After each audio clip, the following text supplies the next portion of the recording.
didn't think I would be happy with just one Pride video, did you? I don't know when I'm posting this video, but last week for me, I did a video about LGBTQ characters in musical theatre and how I think they would celebrate Pride Month. And I had too much fun doing that. That was so fun. But that did ask the question and place it into my mind, a question that we were always going to ask. Which musical features the best LGBTQ representation? I mean, there's so many. They come in all different shapes and sizes. How could we ever determine what the best is? Oh, wait, you see where this is going. I've done so many of these videos now. Welcome back to the Versus Bracket.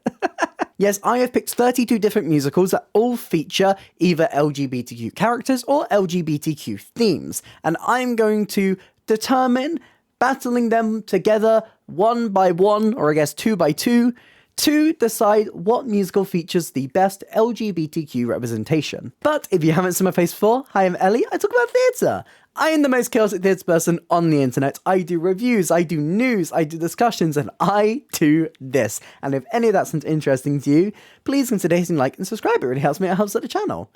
But let's dive in to the Versus Bracket.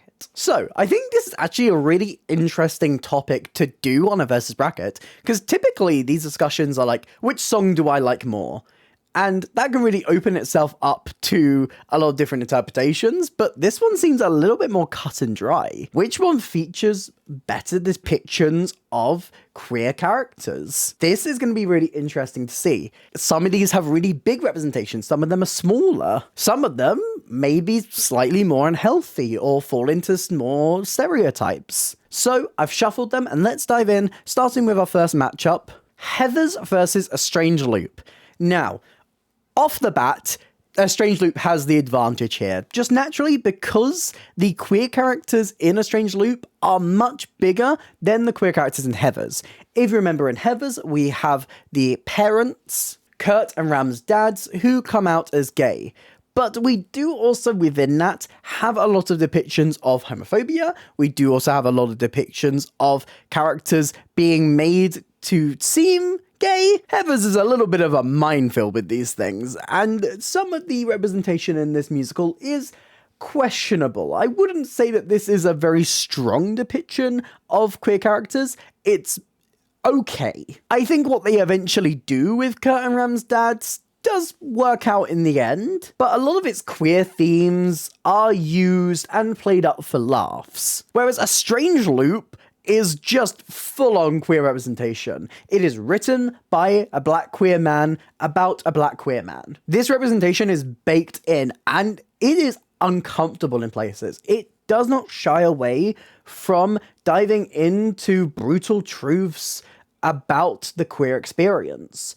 I feel like in this instance, A Strange Loop definitely has stronger LGBTQ representation than Heathers. Next up, Lacage at Falls versus Legally Blonde. This is another situation where one musical is about queer characters and one features side characters. It is funny how Heathers and Legally Blonde do match a little bit with their queer representation. Of course, I think Legally Blonde is stronger in that regard. I think a character like Enid Hoops is a little bit stronger. And later on in the musical, we do see the storyline with the pool boy. And we get the song Gay or European, which again is more using an LGBTQ theme for laughs instead of providing strong representation.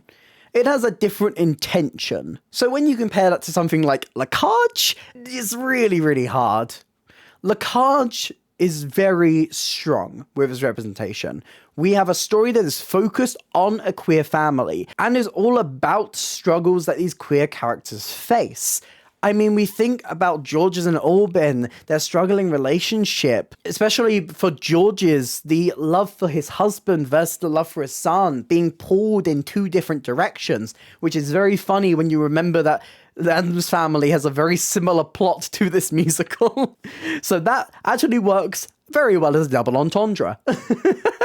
I think there is no doubt about it that Lacage has stronger representation than Legally Blonde, but I do quite have a soft spot for it in Legally Blonde as well. Now, Company is a musical that did not have any queer representation until the revival in 2018. Now, because a lot of the changes in this production with their casting choice actually did change the text, I'm going to count it, and I'm going to say it can be on this list, and we can talk about it, versus a chorus line. Do you know what I really like about a chorus line's representation? Is that it's just regular. It's just normal people speaking about their lives. And these characters, some of them, turn out to be queer. There's a real humanity to a chorus line, and especially for the time period it came out in, it's really good representation of just normal, everyday actors who, in an audition, are asked to speak about their lives. And just naturally, some of them will speak about coming out. Some of them will speak about these very integral experiences for LGBTQ people. And they're done in such beautiful and such relatable ways. As you hear about the awkwardness, you hear about not being ready to come out. There's so many wonderful stories within that show that I think it actually does really work. I quite like the way that they change company as well. We see a very different dynamic on a queer relationship as one of the pair is not quite ready to get married. I think the change in the revival actually does work for the most part. But if you're going to ask me what I think is stronger, I'm pushed to say a chorus line. Next up, Priscilla, Queen of the Desert versus Anne Juliet. Now, I think there are elements of Priscilla's representation that haven't aged amazingly well, especially if we're looking at productions that haven't cast a trans person in the trans lead. That is literally the bare minimum. And there's also scenes within this show where you see, queer characters show a certain lack of respect towards different areas of the LGBTQ community. I mean, you think of someone like Alan Felicia, who comes in and starts just dead naming Bernadette, which, shows the naivety of that character in a certain way and allows for their growth throughout the musical. But still, especially as a trans person watching that scene, it didn't sit amazingly well with me. But what Priscilla does have really well is that queer nightlife representation. It has a lot of good representation for, queer people as well. It touches on homophobia, it touches on these different areas. And, I think despite having some areas that I'm a little bit like, I think on the whole, it is fairly decent representation. Especially when casted right. Thank you, Priscilla the Party. And that is why, no matter how much I would like to be, I can't be excited for the upcoming Priscilla sequel. Because in a time where it is becoming scarier and scarier to be trans, I don't think it is strong representation to, bring back the cis actor playing a trans person. But for the sake of this argument, we'll say this is a production that has cast it right, like Priscilla the Party. Versus Anne Juliet, which is another show that deals with trans issues, specifically in this case dealing with the umbrella of non-binary. I think, it's very surface level in places. May is a side character in this story and doesn't have the most focus. But I think for the most part, May is a good representation. There's some touching on different themes and different issues for non-binary people. I like how they're really accepted by everyone. I think it's good. I think it's good representation when you sit down and think about it. Would I say Priscilla or Anne Juliet is stronger? I don't know. I'm going with my gut, and I'm going to say Anne Juliet just from a personal choice of preference. Next up, we have Bottom a Cheerleader or Ride. Now, Ride is a little bit questionable. I feel like, the thing about Ride is that a lot of its representation is subtext, is not outwardly queer, but it's very easy to put a queer lens onto the story of Annie Londonderry. I think it's very easy, especially how the musical represents it, to see a lot of her relationships as someone who may be bisexual. The loss of Celine and the relationship that is built between Annie and Martha themselves, I feel like it's very easy to see it through a queer lens. But I'm a Cheerleader is a lot more upfront with the representation, just due to the nature of the story. And actually, especially in the musical version, I feel like the representation is very good. It provides a really interesting look into a lesbian relationship, someone who is very adamant that they are not, and suddenly realizing that they are queer. I like both, but just because I feel like the representation is a little bit more front and center, I'll go with But I'm a Cheerleader for this one. Falsettos versus Mean Girls. Mean Girls, I'm so sorry, you ain't winning this one. It's hard for Mean Girls, which does have actually pretty decent queer representation. A lot better than its counterpart Heathers, where, you have Damien, who I would say falls into the stereotype, big, loud, queer man. But in a better move and a good move in adaptation from the film, actually outwardly accepts Janice as a lesbian. I think for the most part it's decent, it's good. But Falsettos is such a great deep dive into a queer family, into found family, which is such a strong theme within the LGBTQ community. It's very important. It shows the ups and downs. It shows a very human relationship, maybe one that doesn't end up going well. And then them rekindling that. It deals with topics from our past, like the HIV and AIDS pandemic. I think Falsettos is the clear winner of this. Hedwig and the Angry Inch versus the Prom. How dare you? I really like the Prom as modern queer representation, and a lot of how that relationship is formed. It's just two people wanting to dance together. It's just two people who love each other. And an almost confusion of why anyone would see that as wrong or different. This is normal to them. This is their lives. But living where they are and knowing the state of the world that they live in, they're forced to hide away. And then there's Hedwig, which I think, when, similar to Priscilla, when it's cast well, I think it does better. I do see Hedwig as a trans character. I see Hedwig as someone who is more genderqueer or non-binary. I do understand the way that this story comes across and the way it is presented, especially with Hedwig's transition. That leaves room for debate, but I would see Hedwig as a trans character if that fits more under the umbrella rather than labeling her as a trans woman. But it's the openness of telling that story that I really do love. I love Hedwig. Part of me is saying to go with the Prom, though. I think they're both very good, and this is one decision that I feel like I could honestly go either way on. Right now, my gut is saying the Prom. And I feel like that's where I'm going, but this is a tough one, and I could honestly go for either of them. Book of Mormon versus The Producers. These are two shows that don't have amazing queer representation. Roger in Producers is, he's a very flamboyant, very, like, when you say gay man with a strong... he's what you would typically think of, Is it amazing representation? Does it fit the show they're in? Yes. And Book of Mormon, I feel, is very similar in that camp. Elder McKinley is someone who, is very clearly presented as queer, but doesn't realize it themselves.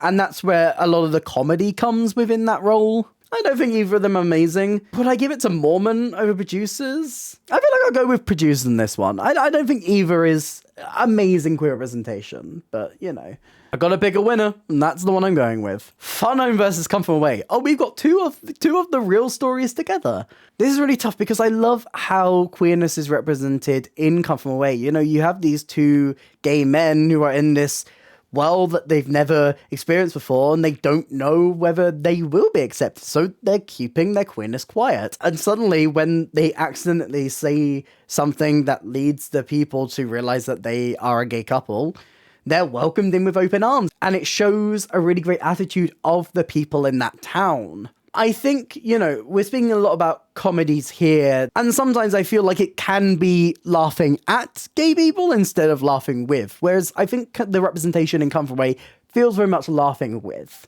But versus Fun Home, that's a tough matchup, because Fun Home is just the true story of Alison Bechdel, and I think there is so much about her story that is really beautiful. You have the reflection between her and her father. You have her coming out moment, the Ring of Keys moment, which is just such a touching song. If you haven't listened to Ring of Keys, it's beautiful. I think personally, Fun Home is stronger, but I feel like that is only because the representation is so much more front and center. I really do love the way that the representation is done in Come From Away, and I want to make that clear. A New Brain versus Billy Elliot. So Billy Elliot is obviously, we have the character of Michael. I don't mind Billy Elliot's representation. I think it's cute. Michael is a fun character. And I think the way that they embed the moral in there and reflect it on Billy's story a little bit of like, why does it matter what you want to do? You can do ballet. It doesn't matter. You can put on a dress. Who cares? You're just expressing yourself. This is just what you want to do. And I like how they use Michael's story to reflect on Billy's a little bit. It's nice. I quite like it. A New Brain, though, is another case of, well, this representation is just a little bit more front and center. I think William Finn, who also wrote Falsettos, which is a good comparison to the two, is just really good at writing queer stories that feel really human. These are two people who have normal struggles together. These are two people who argue, who fight, who have ups and downs, ebbs and flows in their relationship, which definitely comes through the harsh situation that the characters in A New Brain go through.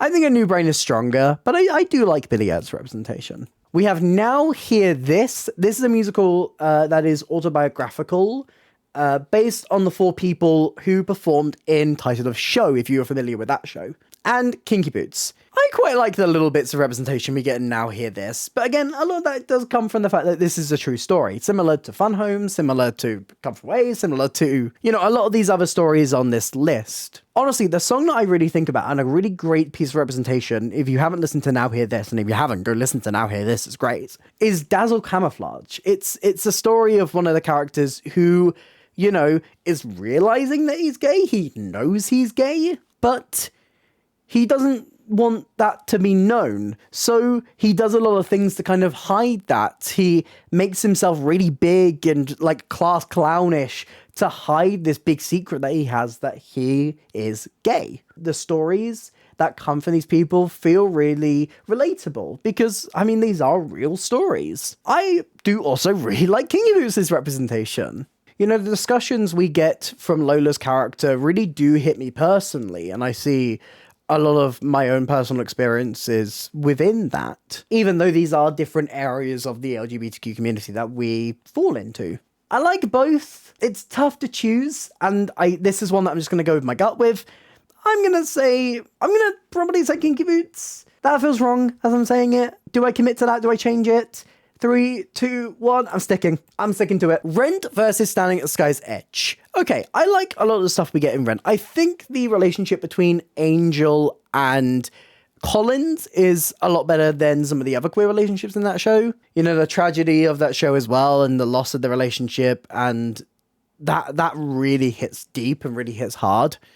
I like Maureen and Joanne as like a look into a more dysfunctional relationship. I think when you're speaking about bisexual representation, the portrayal of Maureen is very stereotypical of what some people's attitudes towards bisexual people is. A lot of Maureen's character is that, she's hot, people look at her, and she enjoys that. Which I'm not sure how much I love that depiction of bisexual characters. Whereas Standing at the Sky's Edge has some really, really strong queer characters who were just embedded in. We have the story, obviously, front and center, of Poppy and Nikki. These two who have split up. Clearly, the relationship is not working, but they love each other. They can't help but love each other. I think the musical takes you on a really great journey with these characters. I think that storyline within Standing at the Sky's Edge is my favorite. I adore that storyline. I think personally I'll go with Standing at the Sky's Edge. I like elements of Rent. I think they're both good, but Standing at the Sky's Edge, I think, just beats it out for me personally. Jamie versus Avenue Q, Jamie's winning. Jamie's winning. Okay. Rod's story in Avenue Q is actually fairly good. I'll say that from the jump. I quite like it. He doesn't want to admit he's gay. He's scared about it because he has a massive crush on his best friend, who we learn is straight.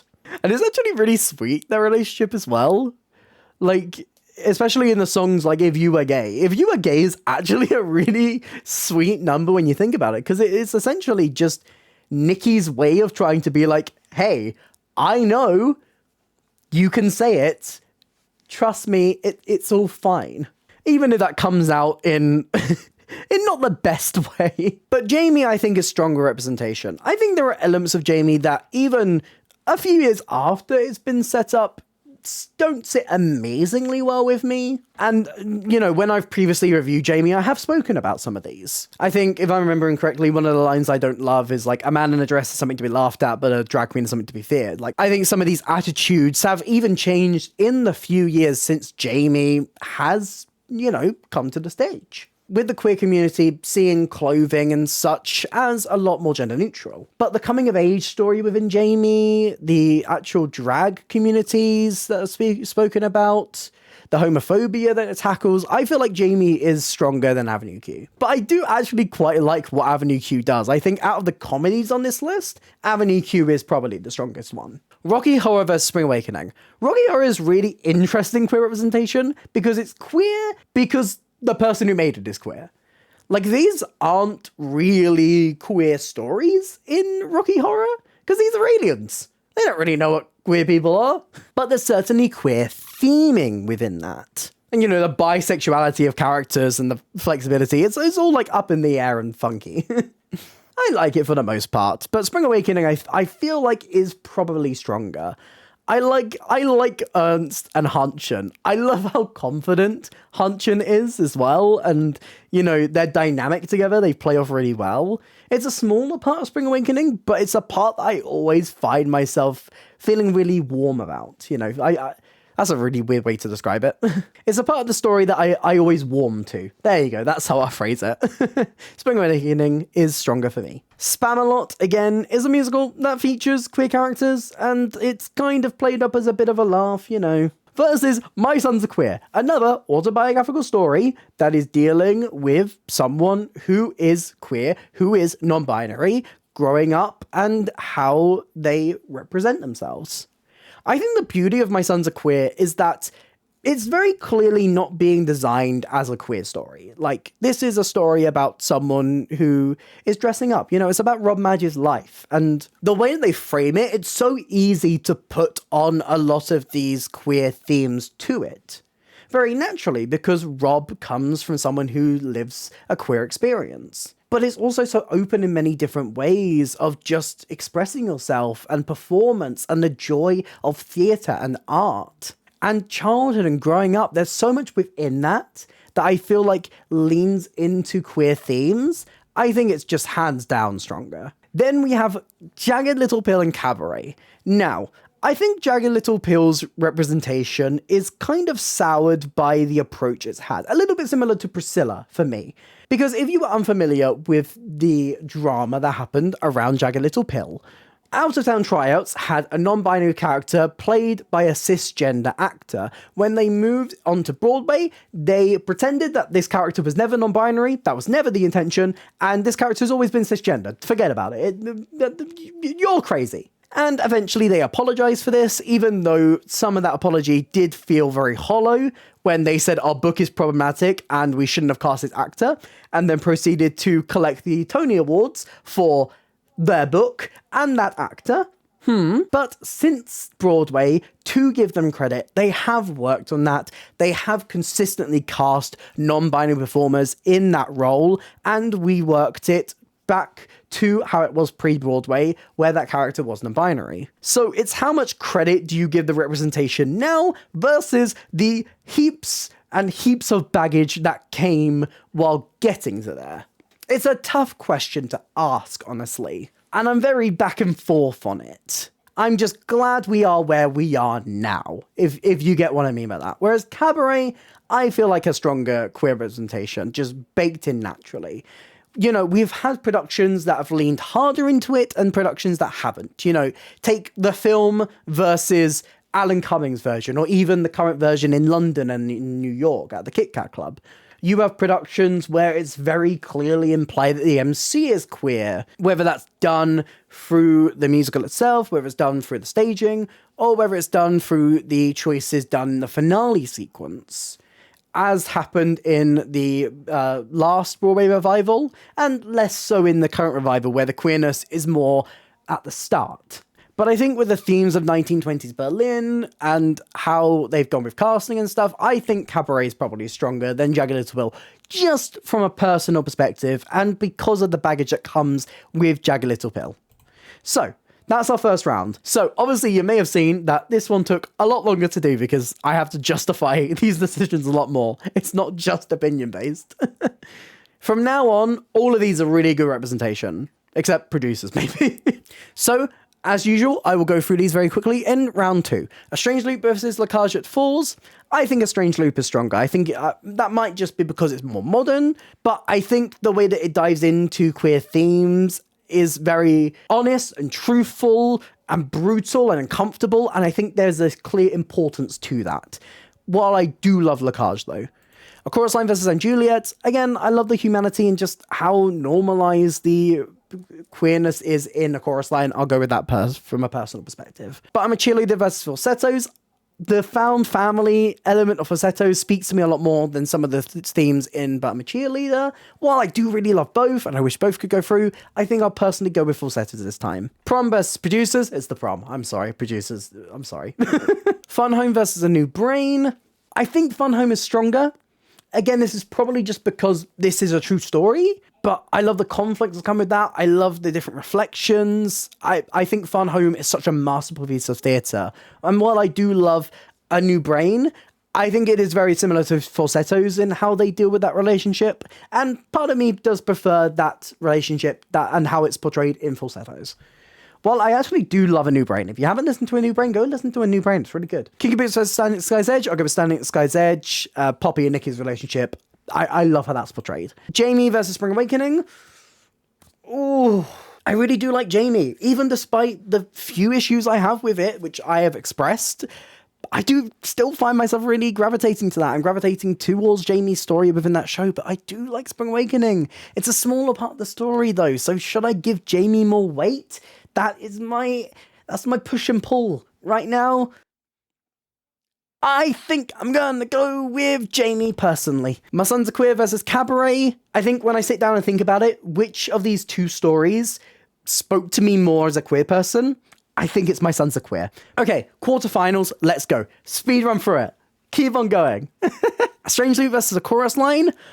I think it is very clear, especially as I'm going through this, that the autobiographical, or at least semi-autobiographical stories have a bit more of an edge. They really do when you're speaking about this. I think there is something about just authentic and very truthful queer representation that really does speak to me personally. Is that going to win? Is A Strange Loop going to win over A Chorus Line? I think I'm going to go with A Strange Loop. I think I'm going to stick to that one. Falsettos versus The Prom. I'm going to go with The Found Family again. While I do love elements of The Prom, and I love especially the lesbian representation in that show, I think I'll go with Falsettos and The Found Family elements of that. We're going with the lesbians from next door, not the lesbians in high school. Fun Home versus Standing at Sky's Edge. Fun Home. I think Fun Home is stronger. I think the three different Allisons get so many different elements of the story. I'm going to go with Fun Home. I love Fun Home. Jamie versus My Sons Are Queer. I think this is My Sons Are Queer. I think this one of My Sons Are Queer. I think they have similar themes. But again, I just have to put them both up. Which one do I find myself gravitating towards more? There's elements of Jamie, especially within the family relationships there. But My Sons Are Queer. I'm going to go with that one. I'm going to go with that one for now. Semi-finals. We've made it. We've done it. We're getting closer and closer to this grand finale. This is really tough. This is so tough now, because I think these four are some of my favourite pieces of queer representation I have seen. A Strange Loop versus Falsettos. Okay. I love A Strange Loop. I adore it. I think that it is brutal, it is honest, and I think there is a lot of that in Falsettos as well. You know, especially in Act 1, as you see this relationship kind of wearing and breaking down a little bit, and you see Triller breaking down, but that's not queer representation. I think, personally, the found family element of Falsettos speaks to me a little bit more than some of the themes in A Strange Loop. I'm going to go this time personally for Falsettos, but this one is tough. This is a tough one. And Fun Home versus My Sons Are Queer. This is the toughest matchup. This feels like it's the finale matchup, honestly. Fun Home is so good. And I think it came at a time where I was introduced to it, where I kind of needed it. And I could say the exact same thing for My Sons Are Queer. When I first watched that, I felt so seen. And it's that discussion at the end where Rob is talking about that Facebook comment and how their parents reacted to it. It's just so touching and so human. These are two of the best autobiographical musicals, even though My Sons Are Queer is debatably a musical. I think they're both so good, and I think they're really strong. I think for me personally, it's by the slimmest margin, but I think it's My Sons Are Queer. But please, for the love of God, bring back Fun Home. Fun Home in London was incredible when they did it at the Young Vic. I'm so glad I caught that show there, because it's so good. It's so good. Bring it back, you cowards. I know you did it in Ireland, and I was this close to flying to Ireland to see it, but bring it back where I can actually go and see it, please. And here we go. We're at our final two. This one's really hard, and I'm really interested to see what you guys think and what your favorite piece of queer representation is. I know there's some musicals that I didn't put on here because personally, I don't know them as well. Something like The Colour Purple, which is really good representation, I know. I'm less familiar with the musical. I haven't really seen it, which I know, crime, I need to watch the film. But let me know in the comments which out of these two would win, which out of all of them would win for you, and if there's any that I left off that you feel like deserve to be on this list. But we come to our grand finale, Falsettos versus My Sons Are Queer. I think when we get to this element of the list, it becomes what speaks to you more. What type of representation is feeling like it sits best with your experience. And you know, while I can definitely see elements of falsettos that really does speak to me, I think it is My Sons Are Queer that is my favourite piece of queer representation in musical theatre history. Rob's story speaks to so many different elements of the queer experience, just from telling their story and how they grew up and the way that their family just accepted them with open arms.